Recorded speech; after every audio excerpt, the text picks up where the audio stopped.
Hello students, how are you all? Now we can see fourth chapter, sorting materials into groups. Already we discussed about it in Google Meet online class. Yes, in this chapter we are going to see all these subtopics. First one, introduction, classification, luster, hardness, solubility, texture, transparency. All these are what? Properties of materials. Based on that, the materials are classified. Then last one, why do we need to group materials? You can see this picture. Here many objects are given.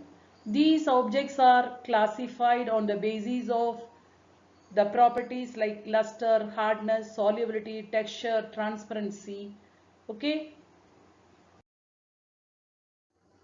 Yes, introduction.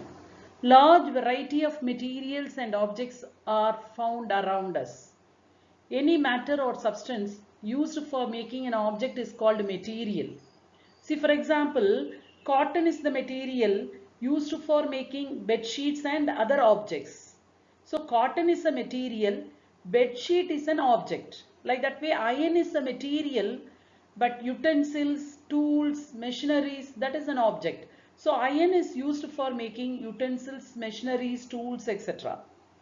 Single object can be made of many different materials. For example, plate.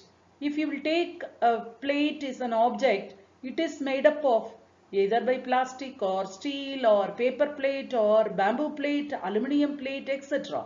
Okay, so single object can be made with the help of different materials.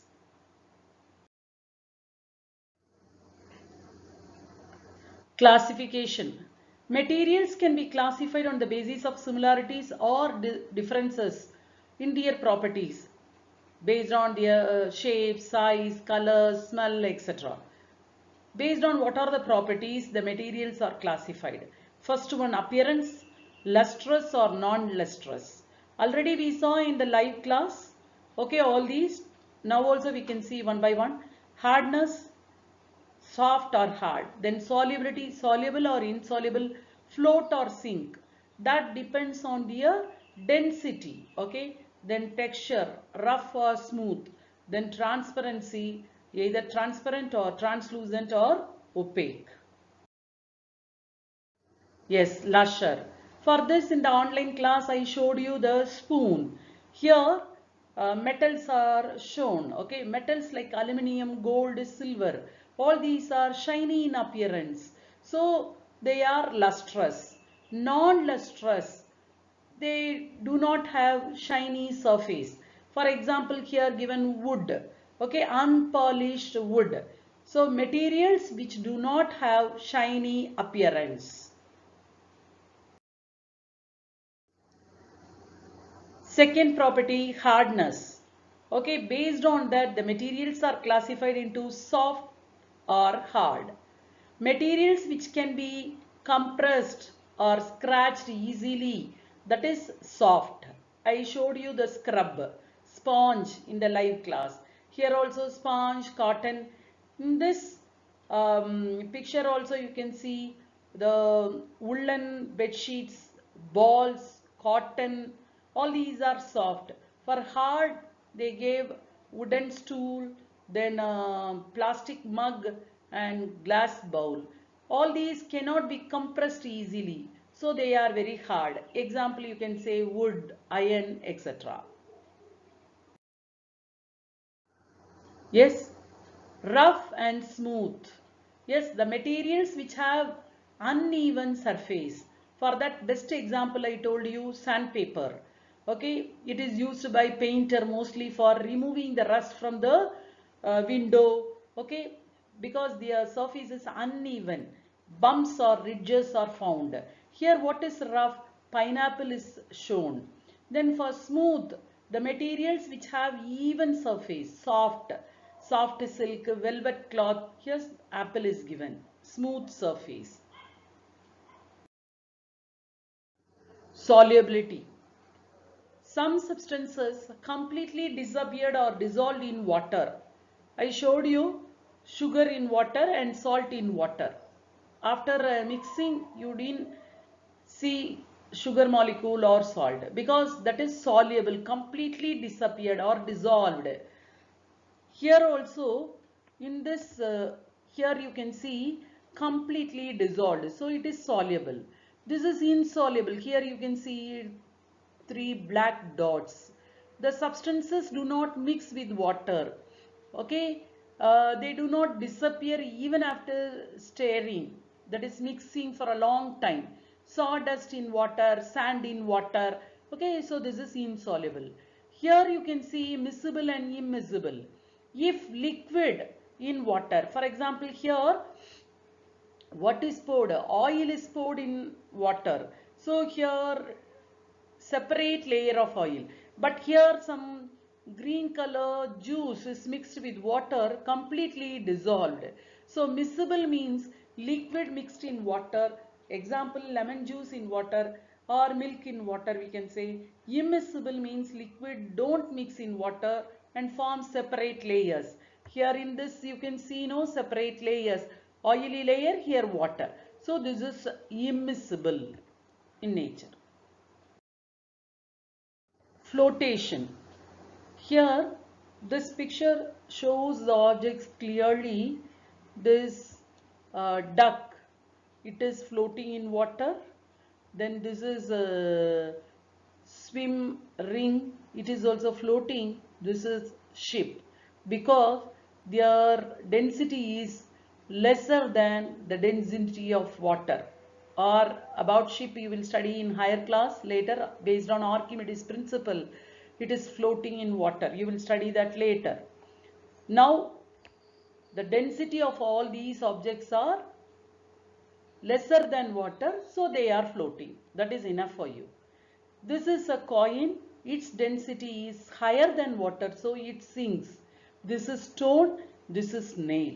All these are more heavier or denser than water, so they are zinc in water. Okay, already we saw in the class also. Okay, yes. Transparency. The materials can be classified into three, that is transparent, translucent, opaque.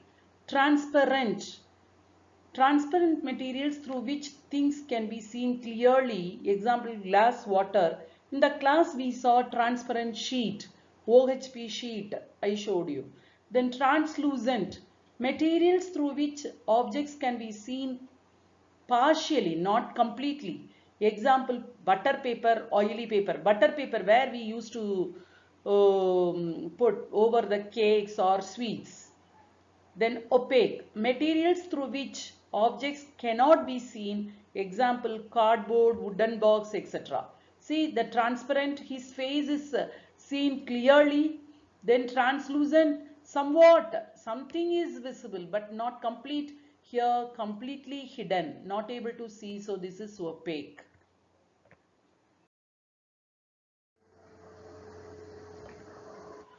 Solution. Solution is made up of solute and solvent. Homogeneous mixture or heterogeneous mixture of two or more substances. For example, salt in water, that is heterogeneous. Salt is a solid, water is a liquid. Lemon juice in water, both are liquid, so homogeneous mixture. Now we can study what is a solute. Solute is a solid substance which is dissolved in water, sugar, salt, etc. Solvent, a substance which makes the solute to dissolve in it. Example, water. Water is a universal solvent because it can make most of the substances to dissolve in it. Even our body weight 70% is due to the presence of water. Water is very important for transporting the materials inside our body also. Solution. Solution is nothing but solute plus solvent. Example, sugar plus water, sugar solution. Even in this diagram, we can see this. Why do we need to group materials? In everyday life, we often group materials for our convenience, help us to locate them easily, convenient to study their properties. So classification is very important. Then we can see the okay, gold is considered precious by people all over the world. Why do you think people value this metal over others? Yes, what is the reason? Can you guess? Okay, you find out because gold is not rusted. Okay, then because of that it may be more valuable, lustrous, then malleable, and also it can be ductile in nature. Because of that only we are using for making chains, bangles, etc. Okay, find out the answer and write. We can discuss it in the next class. Then second question, ice cube float on water. Why does it happen? The density of ice cube is less than water, therefore it float. A shopkeeper keeps similar type of materials or objects in one place. Why? Easy to identify. For him it is a time saving. Need not make the customer to wait. Okay, discuss all these questions in the next class also. Thank you.